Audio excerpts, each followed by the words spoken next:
Magandang umaga Taguig, narito na ang ating Taguig City Daily Weather Report ngayong Sunday, July 9, 2023. Ayon sa Pag-asa, sa ngayon ay walang namamataan na sama ng panahon sa loob at labas ng Philippine Area of Responsibility.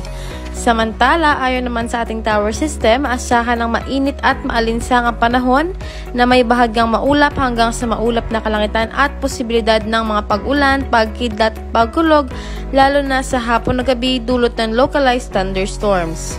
Maaaring namang umabot sa 42 degrees Celsius ang ating maximum heat index ngayong araw at inaasahan naman na maglalaro sa 5 to 7 kilometers per hour ang bilis ng hangin na manggagaling sa south-southwest. At ayan ang latest sa lagay ng panahon para sa araw na ito. Patuloy tayong tumutok sa Taguig City Daily Weather Report for more updates. Maging alerto, Taguigenyo. Ako po si Christine Adano. Maraming salamat at mag-ingat tayong lahat.